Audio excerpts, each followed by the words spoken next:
Greetings, everyone. Pete Pardo here from Sea of Tranquility. Welcome to another episode of Friday Morning at the Funhouse alongside Mr. Fun himself, Martin Popoff.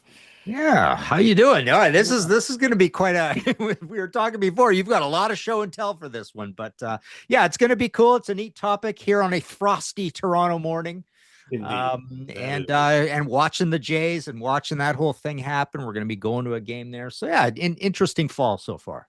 Yeah, yeah, for sure. And congrats to the Jays for you know, playing a really good series and really kind of a dominant series, right? With the Hmm. exception of the third game.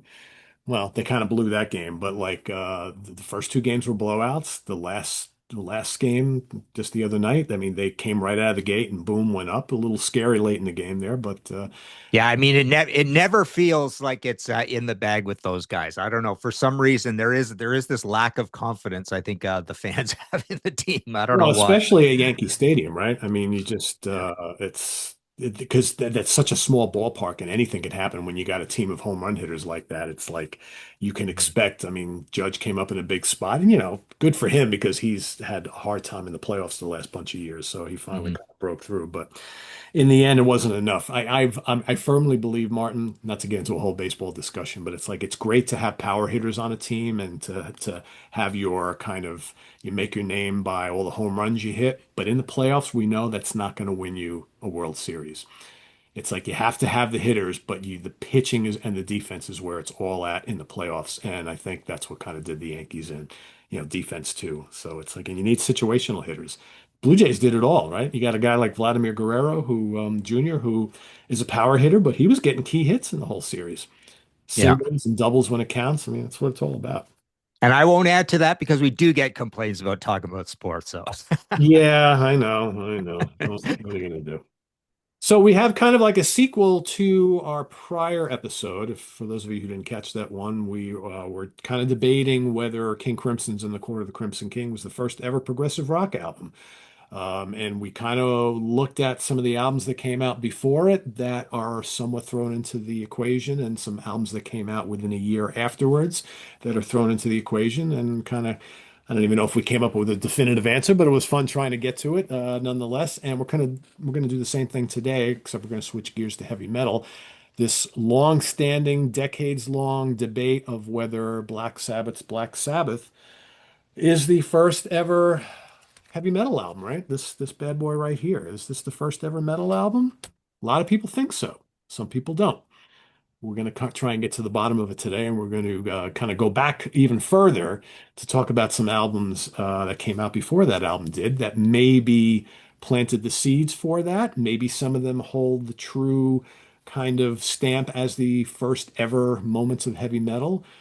But I think kind of what we're trying to get to today here, Martin, is an album through and through that's the first ever metal album, right? I mean, I think that's kind of where we're trying to go with this. yeah, yeah. So the idea here is to relate this to that previous episode, which was a little cheeky, where there is an answer. The answer is generally considered the King Crimson album. And I think in the heavy metal story, I mean, I've talked about I've given sort of the standard sermon a lot of times, and then I did this book, which is now out of print. Actually, I think you can still get it print on demand through Weimer, but this is a 120,000 word book that ends in 1971. So I covered a lot of that here, and I have talked about this before. But what I liked about this exercise is it relates to that previous exercise where if you have any misgivings, and I think the Black Sabbath answer is a stronger answer even than the King Crimson one, and I liked how going through that whole thing, I personally arrived at that Vandergraaf Generator album as the first one, the second Vandergraaf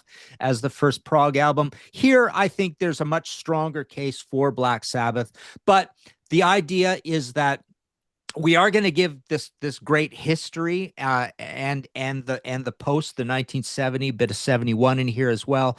But the idea is, if you have those same misgivings that we kind of always bring up with that record, where it's got a cover on it, it's got two covers on it. If you look at one version, it's got Crow and Ainsley Dunbar Retaliation, but it's got a long jammy cover on it. It's got all these little bits and pieces and these instrumental passages where, if you wanted to be a curmudgeon about the whole thing, you could say that it's a little progressive blues, as KK Downing would say. He has this great sort of explanation about the whole um you know what that term means. It's something he talks about, but into heavy metal. But progressive blues, Vertigo Band, underground rock, acid rock, progressive rock, rock, even that UK rock term, right? Um, so if you kind of the idea is if you kind of are a little grumbly about that first Black Sabbath album, well, then what is the first heavy metal album besides that album? So that's kind of one of the subplots we're going to get to in this. Yeah, exactly. So we've got a lot of albums to talk about here today. I think most people will probably agree that there are seeds of what we later term heavy metal in all of these albums, some more than others. But we're going to try and get to the bottom of things here today. So let's kickstart this off. We're going to go all the way back to May 12th, 1967. We've got Jimi Hendrix Experience, Are You Experienced? Released in the UK, eventually coming over here to the US in slightly different format. Here you've got one of your first instances of like wild guitar rock, right? The look.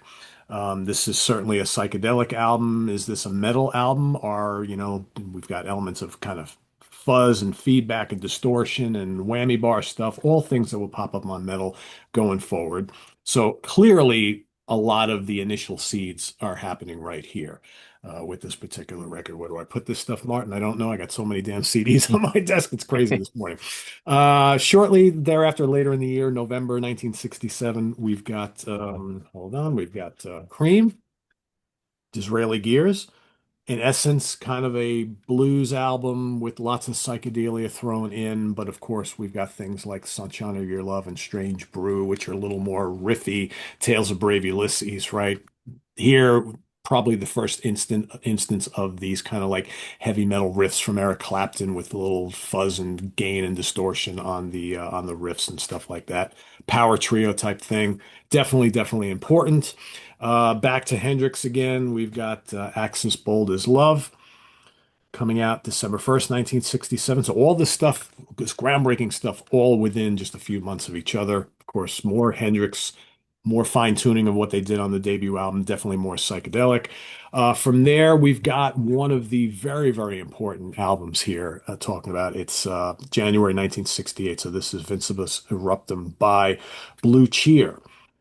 Maybe really the first instance of the heavy metal volume and loudness. These guys were notorious for their live shows, which were excruciatingly loud. The guitars and the bass just drenched with distortion. And again, more of a blues-based garage rock type of construction here, but their version of Summertime Blues, of course, is legendary. And I think from a sheer volume perspective and just playing things loud and abrasive, Blue Cheer, very important. They will come back later in the year in August with their second album, which is called Outside Inside. Kind of more of the same, maybe not as quite as brash, maybe a little bit more musical. This would be the last real heavy album in their catalog. They would go from here into doing more just normal rock, some country rock and psychedelic stuff. A drastic change from the first two albums going forward from there. We've got Cream coming back with Wheels of Fire, and this is August 9th. So this is right around the same time as Blue Cheer's second album. Again, here you got things like White Room and Politician again, more of that kind of riffy, bluesy rock. Clapton still doing the kind of guitar hero thing. That's another thing we got to mention. So all of, right here in just the first few months or a year of what we're talking about, we've got two kind of guitar heroes, the birth of the guitar hero in Clapton and Hendrix that we would see a lot going forward in heavy metal. All right, next up we've got Jethro Tull. This was. All right. Do Jethro Tull belong in this kind of discussion? Well, Tull dabbles a bit in riffy rock stuff as well as throwing in the bluesy and the folky thing and the prog thing, of course. And famously, Jethro Tull did win a Grammy for having best heavy metal album in the '80s, deserved or not, right? So of course, I guess we kind of have to mention them.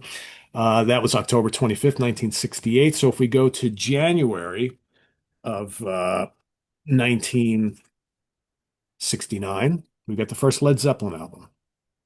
Again, Led Zeppelin always comes up in the conversation, the first of the heavy bands, fairly heavy album.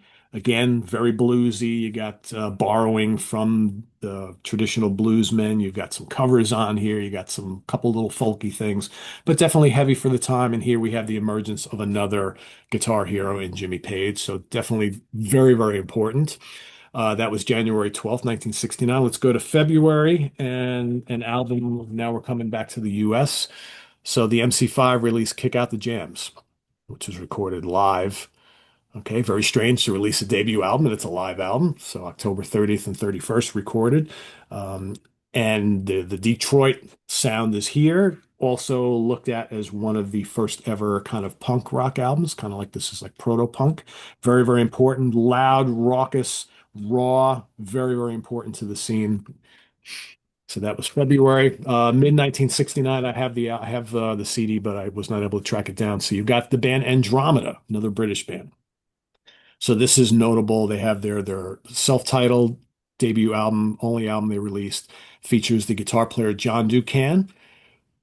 This is pre-Atomic Rooster, so he would later join up with Atomic Rooster when they released their first album. And this is a pretty heavy, again, kind of like taking the Cream blueprint, but maybe a little bit more heavy. It's kind of blues-based power trio sort of thing, but really heavy on the guitar. And again, he would join Atomic Rooster shortly thereafter. We'll talk about them in just a minute. So July of 1969, we've got Leslie West's debut album, Mountain. Again, really heavy for the time. This is pre-forming the band Mountain. This is basically the blueprint for the Mountain Band. Again, taking that kind of cream-based power trio, heavy blues rock sort of thing. You got songs like Blood of the Sun is on here, Baby I'm Down is on here, Southbound Train. Really heavy guitar tone again, using fuzz and distortion to beef up the guitar sound and what is otherwise, a just like kind of like a blues rock album. But very, very important. We've got another kind of proto-punk classic, but also with lots of heavy metal guitar on it, the Stooges. They got the look. I mean, would you agree, Martin? They had the look for the heavy metal crowd, right? For sure. Yeah. Right. The long hair, the leather jackets, right? Again, part of this whole kind of upper Midwest Detroit sound, Iggy Pop becoming like the kind of the prototypical heavy metal slash punk frontman. All right, so that comes out in August. Also in August, we've got Martin's favorite band of all time, also from the Michigan area, Grand Funk Railroad, On Time, their debut album. Again, power trio, loud, raucous rock, very raw. They're called Grand Funk Railroad for a reason. In addition to their heavy rock, they add lots of kind of funk and soul elements to their music. It's kind of what set them apart a little bit. This is their first album. Okay. Also in August, splintering off from Jethro Tull, we've got Mick Abrams forms the band Blood Wind Pig. First two albums, Ahead Rings Out, and their debut comes out in 1969. Again, kind of the cream, heavy blues rock, basically taking where that first Jethro Tull album went, going a little bit further into the heavy blues stuff. Also in August, August 9th to be precise, we've got Jethro Tull's Stand Up. Mick Abrams is out. Martin Barr is in. Definitely the kind of folk influences mixing with the heavy blues influences here. Arrangements getting more complex, kind of showing where the band would go on the next two albums. So that's out in August as well. And then October 22nd, we've got Led Zeppelin 2. uh, a very important part of the early heavy metal sound. Here was where the real riffy things coming in, now concentrating more on original songs.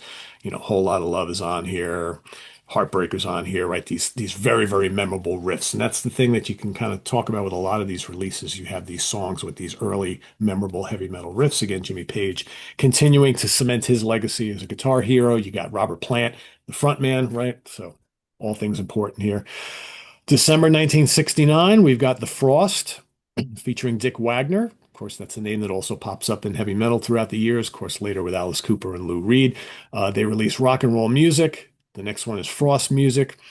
Rock and Roll Music recorded live at the Grand Ballroom, and both, again, heavy rock albums mixed with psychedelia and blues, which we would see on a lot of these albums. And we've got January 15th, 1970. So we got the new decade. We've got Back in the USA from MC5. Still looking like the heavy metal rockers, Martin, but I would say a lot of the ferocity of that first album kind of diminished by this point, right? I mean, it's like Yeah. so backing away from that. Yeah. So then to kind of cap off this particular half here, we've got February 13th, 1970, the UK release date for Black Sabbath's debut, Black Sabbath. I mean, you look at that album cover, it's dark, well, it's not all that dark, but it's foreboding, ominous. You've got this very haunting kind of witch woman sitting there in front of this, what looks like an abandoned mill alongside a little river or creek there. It's got this look of fall, perfect album for this time of year. And album comprised of not a lot of songs, some long jams, some bluesy stuff, some covers, depending if you got two covers if you're getting in the UK. If you're here in the States, you only get the one cover, but Evil Woman was on the UK version along with The Warning, which of course is Ansley Dunsbar Retaliation cover. Lots of jams here, some really truly heavy stuff. You got the title track. Black Sabbath, groundbreaking song, heavy, dark song. You got The Wizard, you got NIB, right? And then all these kind of other things in between. So I'll kind of stop there. Martin, do you have any comments on anything we've seen so far? Yeah, I could talk for 2 hours on the first half of this list, Yeah, but I'll be quick, and I'll be quicker with my half of the list as well. But essentially what I wanted to say is I think Jimi Hendrix definitely beats out Cream in a large way. I think the whole Cream thing is overrated, but Jimmy does come up with some actual bona fide heavy metal songs across this whole thing, and he's the first major guitar hero. I think the second Blue Cheer album deserves a lot of recognition, as much as the first one, but combined, you could definitely get a whole heavy metal album out of that.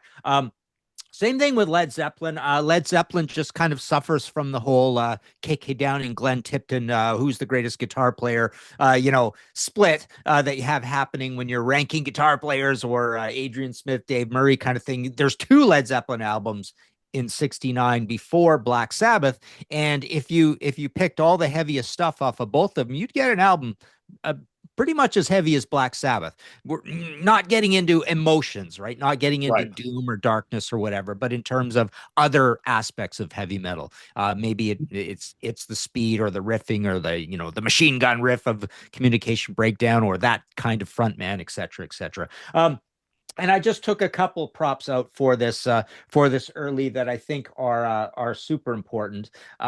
So yeah, I totally agree. I think this album is a really there's my signed by the three guys version of this thing, but I think this is probably the heaviest album out of all of these pre Black Sabbath albums. So that's important, and I think this is a pretty heavy album too.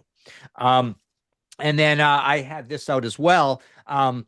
But this is kind of interesting because it's the first record. It's the only record that is in 1970 before Black Sabbath, which is kind of interesting, Yeah, right? yeah. So it's coming in there.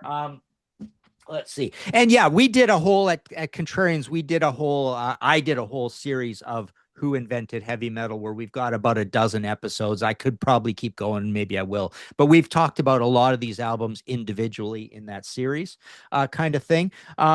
So yeah, let me just see, what else did I want to mention from any of this early stuff. I think that's really about it. And then yeah, we arrive at this February 13th, Friday the 13th, 1970.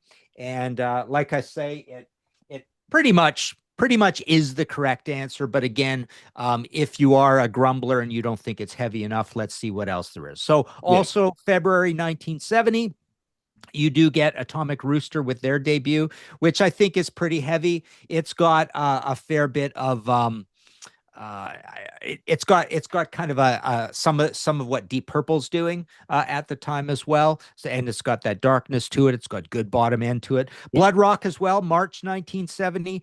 Their self-titled debut. This is actually pretty heavy. This is It an album that definitely is. deserves a Yeah. lot of notice. Yeah. It does not get talked about enough. They're out of Texas. So that is a one that really should be up in this conversation a little more. There's actually a lot that I left out of this part of the list, but Silver Meter's another rare one. March 1970, self-titled. Amboy Dukes, March 1970. So this is a weird record. It's not particularly heavy, but Ted deserves some notice in here for feedback and some level of heaviness. It's pretty guitar centric, garagey psych out of the Detroit Yeah, I think area. there's probably a bunch of people that are going to wonder why we didn't mention any of the other Amboy Dukes albums that come before this. But I agree. I don't think any of the early ones Yeah. are all that heavy. They're very psychedelic. But I think including them strictly for the whole introducing of Ted Nugent into this equation, I think is very, Yeah. very important and very key. Yeah, for sure. Yeah. Early 1970, we've got Fuse, the pre Cheap Trick Yep. band. They are on Epic, but that's kind of a neat album. Jethro Tull, April 20th, 1970. We're up to Benefit at that point. I actually did dedicate an episode of Who Invented Heavy Metal to this record, Who Live at Leeds. There's all your funny little inserts that come with it, right? Um, so again, like the MC5, it's a bit of a cheat to include live albums because everybody gets heavier live, and this Who album honestly isn't really that impressive. It's got a lot of covers on it. It's bluesy. It's got a lot of jamminess to it. But Young Man Blues or whatever it's called, I think that's the name of it. Young Man Blues. That's a pretty darn heavy song on that. Now, we get to the album that, as Pete, you and I were discussing before, that I think this is my Vandergraaf generator two of this particular argument, Deep Purple in rock. So we are at June 3rd, 1970. So we are right in the middle of the year. And I have always maintained, I would argue that had this come out Friday the 13th in February, the same day as the Black Sabbath, I would have been more impressed with this record because the Black Sabbath can be a little, like we say, progressive blues, progressive rock, underground music, a little bit dated. Albeit they are doing some really interesting new things with doominess. This is a record where you get a little bit of the doominess here, and I'll kind of go through it a little bit. Speed King, so you get a little more up tempo, I think, on this album that you get versus the Black Sabbath. You get some Doom and Bloodsucker, which is a totally heavy metal song. So is Speed King, for that matter. Child in Time, of course, is the long, mellower song on here. So you can equate that with The Warning if you want. Flight of the Rat, up tempo as well. Into the Fire, a little bit of doominess there. Living Wreck, both of those are still pretty heavy, pretty modern. And then you get Hard Lovin' Man, which is your always consider that the first Iron Maiden gallop of all time, and a very modern sounding song. So that record is front to back, filled in wall of sound, heavy hardness, except for Child in Time. And it is I'd say it is more modern sounding than Black Sabbath, and maybe even more modern sounding than Black Sabbath Paranoid, which we're going to get to. But it also, they are the band through Ritchie and John Lord. They are the band that give us that classical influence on heavy metal, while Black Sabbath is a little more busy working on the doom side of it.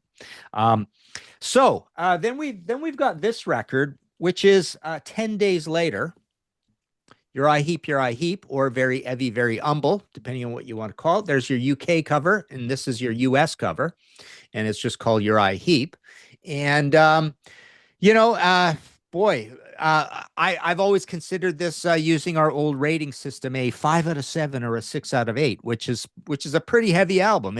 I think this album is heavier than Black Sabbath in total, not by much, but by a little bit. So it's an important record as well. And I've never considered it as groundbreaking as In Rock, and I'm glad In Rock comes 10 days before it. Then we got Free in here with Fire and Water, Tear Gas, Piggy Go Getter. We've got Frantic, kind of a rarity on Lizard Records, heavy psych, but some power chord stuff going on here. We've got Cactus, self-titled, July 1st. So we've got a band here that, hang on, I think I missed where my notes. Yeah, so in between we've got Mountain Climbing, March 7th, 1970. So let's go back to March. So we are literally in that cluster of albums there, at least including Blood Rock, Silver Meter, Amboy Dukes, and Mountain Climbing. So this is the second Mountain album, or the first, the band name Mountain. Yeah. And so they kind of count. But again, what I've always said is this idea that heavy metal begins when you mercilessly excise or exercise the blues out of it, and you've got these new elements, these classical elements, these doom elements, speed, the frontman of Robert Plant, the machine gun riff, and all that kind of stuff. My problem with Cactus or Mountain is that the Americans don't get it for quite a while. They just don't figure it out. And I always say that Montrose is the first American heavy metal album. So yeah, Cactus, July 1st, 70, self-titled, Atco. Then we're into the Stooges Funhouse. By this point, I don't think they're really that particularly important. For this, they are more of a proto punk thing because this album is actually less professional, dirtier sounding, more ragged, more chaotic, more druggy than the debut. The debut is actually kind of riffy and well put together. Um, so I don't think that's a particularly important album in this. We've got Grand Funk, same month, July 1970, with Closer to Home. We've got Stray's debut, a self-titled. We've got Black Sabbath, Paranoid. So we moved through the summer.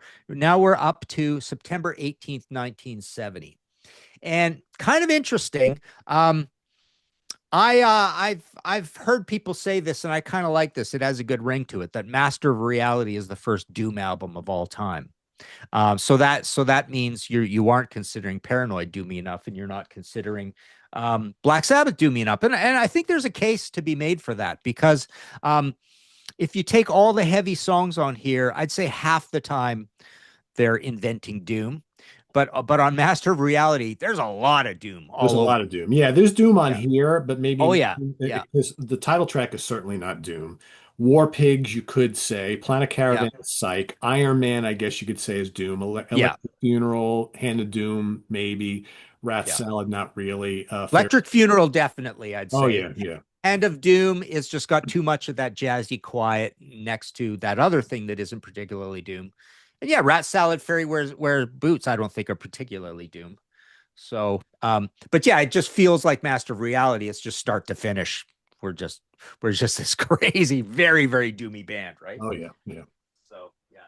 Um, so yeah, so again, I would say now that you're up into November, where am I? It What am was I screwing up September, here? so I think Oh, Luke. September. Yeah, September. So now that you're up to September, I think really you put that record up against In Rock, which is June. And you've got two albums that are clearly an advancement over Black Sabbath, and somewhere in there is the Uriah Heep. Move up to December, you've got Lucifer's Friend. Again, very heavy album. This record, that first Lucifer's Friend, deserves much more mention along with the Blood Rock. Big important album, December Yeah. 70. And then you've got Sir Lord Baltimore, Kingdom Come, December 70. I don't think it's particularly heavy. I think it's kind of overrated.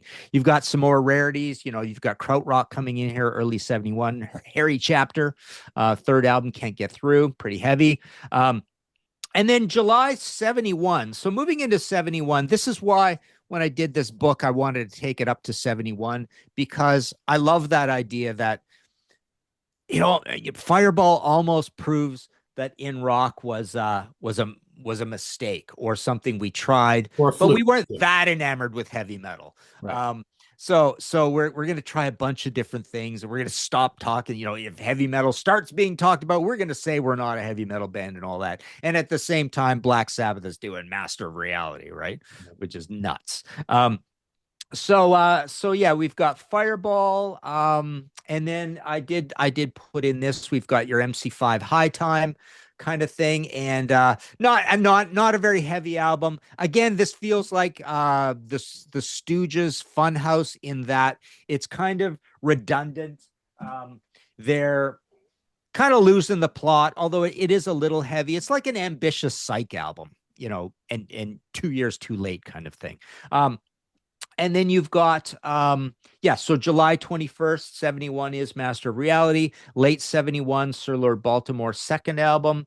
And October 71, Uriah Heep, Look at Yourself. And Look at Yourself, at this point, if you want to start bringing in, I know we left out all of Deep Purple, Mark One kind of thing. And they could be in this discussion too. But comparing Deep Purple Mark Two within Rock and Fireball. And then if you take heavy, very humble and look at yourself, your heap now are as heavy as Deep Purple, but nobody's as heavy as Sabbath kind of thing. So Yeah.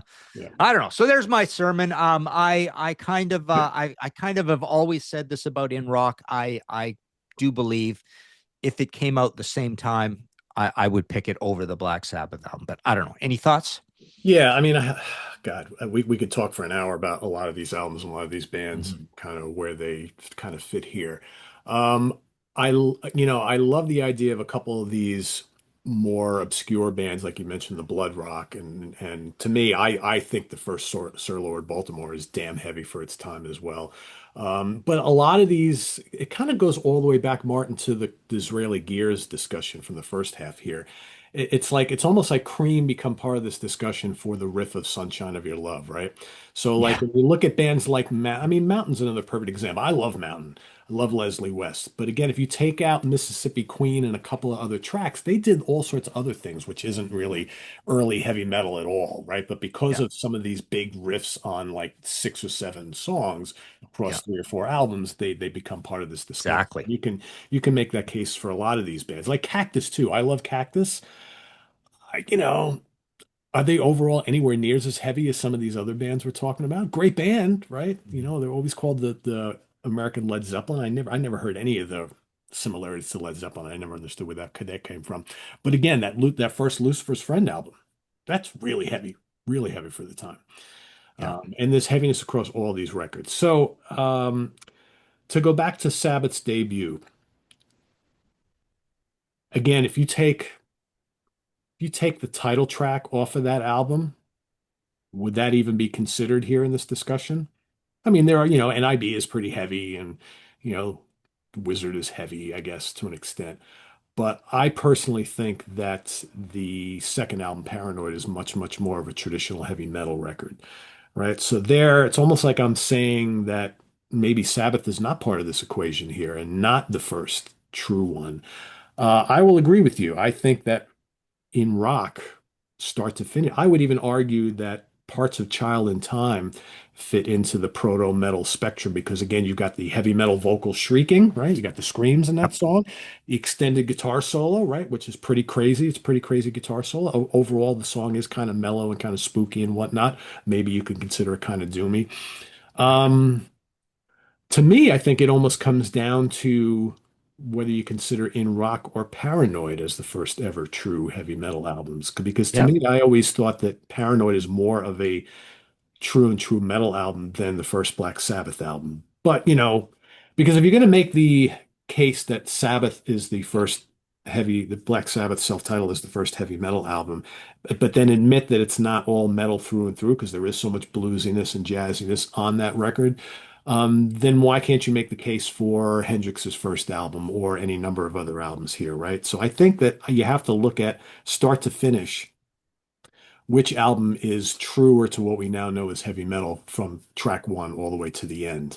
You just interject one thing that this just dawned on me. Part of the problem with that Black Sabbath album is the Van Halen situation, where um, there's a lot of soloing with no rhythm track behind it. And a lot of soloing passages. So when we say jammy, I think really what we're saying is we take those jammy bits, but we also take where Tony takes a solo, and it's just over bass and drum sort of thing. So when I think of some passages on that album that don't sound particularly heavy metal, it's because I'm thinking of this guy soloing over a rhythm track quite often.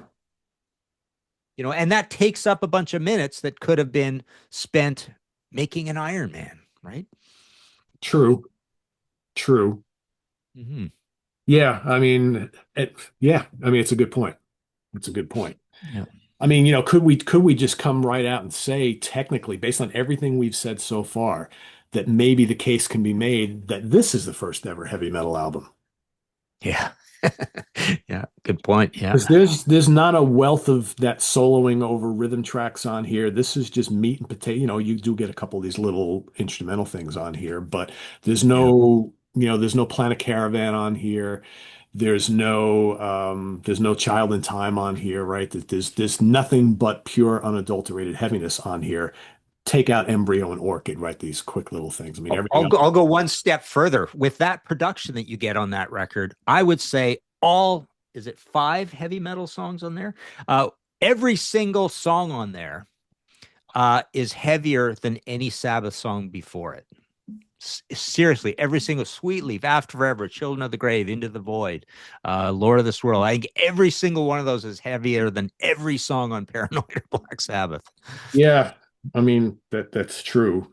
And does that come down to the down tune riffing that he decided to, because he was tuning differently on this album, right? But Yeah. I mean, so many of the kind of the doom and stoner bands that we've known for the last 30, 40 years probably wouldn't exist as they do without this album, right? I mean, this Yeah. hugely, hugely influential. I don't know. I mean, I mean, you wrote a book on this, so right, this is a ridiculously hard question to ask here. I mean, to me, it comes down to it's where we're talking one Deep Purple classic, and really the only album they ever did like that. And we've got three Sabbath albums that come into question here. I know a lot of people are going to make the case for in the comments for the first Zeppelin album, and I'm sitting here looking at Blue Cheer's first album, right? Yeah. Yeah. I don't know. I don't know, Martin. In Rock is my favorite album of all time, so a part of me is biased and wants to automatically pick that, right? Yeah. Yeah. Yeah. I'm going to cop out here, right? But I really think that I truly think that to me, as much as I love the Sabbath debut, and again, you have a couple songs on there that are absolutely have to get mentioned here. But can we include Sabbath's first just for the sake of two, maybe three songs, whereas In Rock is pretty much close to start to finish a true first ever metal album, and you can make the case for Paranoid as well. To me, it's And I'll also make this case too. So Richie Blackmore on In Rock is absolutely way more of a heavy metal guitar soloist than Tony is on Black Sabbath. yeah, because Tony's still playing blues and jazz licks on that first record. Yeah. And So Richie, I mean, I don't even want to overstate the classicalness. He's a madman on that. He's a heavy metal madman on that album on the yeah, guitar. Yeah. and John Lord is playing heavy metal organ on that Yeah. album, right? I Yep. mean, it's yeah. I mean, it has all the elements, right? In Rock has all the elements. You've got the kind of proto speed metal, um, gallop, heavy metal drumming on there. You've got totally wild heavy metal style guitar playing. You've got totally wild heavy metal style organ playing, saturated with distortion, right? He's got fuzz on the organ, which is crazy. You've got the prototypical screaming frontman. It's all Yeah. there. It's really all there. And I want to bring up that fascinating quote that Roger Glover told me once years and years ago. He was one of the first guys I ever interviewed. So this would have been like the mid 90s, but we were talking about this album sitting on a patio on Queen Street. And he said to me, he goes, with that record, if it wasn't exciting, we didn't want it on the album. So I love that word exciting because it's almost like what he means is heavy metal. And because heavy metal is exciting. So he was kind of saying that we wanted everything to be, I guess, all the definitions you roll into that word exciting, what does he mean there? Energetic, acrobatic, chaotic, dramatic, right? All of those sorts of things. So when he said that I thought that was very interesting. That if it wasn't exciting, we didn't want it on the album. So I'm going to open up a whole can of worms with that statement. So based on that, Van Halen's debut is the most heavy metal album of the late 70s. Yeah, yeah. Well, that is a super exciting album. That's For for all, sure. right? For all the people who say, well, Van Halen were never a metal band, right? Well, based Yeah. on that, especially that first album, that's pretty heavy metal, right? Yeah, yeah. I remember the day I heard that record and thinking like the heaviest songs on that, as I've said many times, the heaviest songs on that album. I hadn't talked to Roger yet, so I wasn't thinking of the word exciting, but the very heaviest songs on that album I thought were heavier than pretty much anything I'd ever heard from a British band, which was the biggest compliment I could think of, kind Oh, of for thing. sure. Yeah, for sure. Yeah. So, Yeah. All right. Well, again, once again, I don't know how much we solved here with this episode, but it proves for great discussion. And I think that it just shows how tough having these kind of talks are because there are so many elements to take into consideration. And you really have to kind of break down the albums to, song by song to say, well, how many of these songs actually represent what we know as heavy metal? To me, I think, there's no right or wrong answer, folks. But I think to me, this discussion is centered around just a couple of albums here. And I think, I think it comes down to In Rock, whether you think the Sabbath debut is heavy enough or Paranoid. For me, ultimately with me, it's either Paranoid or In Rock. And again, like you mentioned, they both came out a couple months from each other. That's really the birth right there, whichever one you think is truer to the essence of what heavy metal is all about. Again, it's my favorite album of all time. I may lean a little bit towards In Rock, but uh, you can make that case for any of those first three Sabbath albums, and the first, I think we could say who was the first true heavy metal band? That's Black Sabbath, without question. Whether they lay claim having the first heavy metal album, that's up for debate.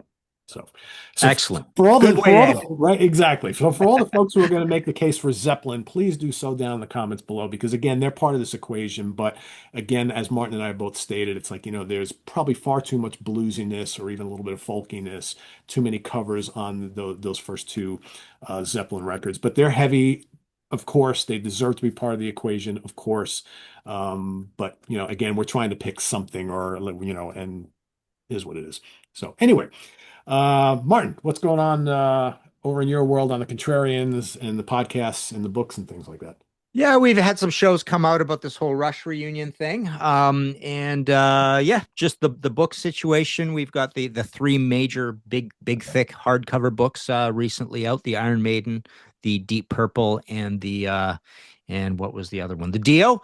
And I've got the updates of the White Snake, the Scorpions, the Merciful Fate, and the Max Webster. So those are all out. And of course, I've got the audio podcast as well every week, History in 5 Songs with Martin Popoff. And yeah, that's about it. Cool. Sounds good. Lots of good stuff. So tune in back here in 2 weeks for another episode here. Can we continue on with this theme? As Martin was just talking, I had another idea pop up. So possibly I'm going to talk him into it. So stay tuned for that. And here on the channel, we got the Professor's Picks coming up in a couple hours today. We've got 2 episodes of album homework assignment this weekend. We have a flurry of them sitting waiting to be aired. So Martin and I actually did one together as well. That will air in 2 weeks. So stay tuned for that. We got a couple others to get to first. And then Martin will be back on Sunday along with Guitar Hack. We will be ranking the catalog of the very, very cool Canadian band called Tease. And I am really excited for this show because this is a band I'm fairly new to.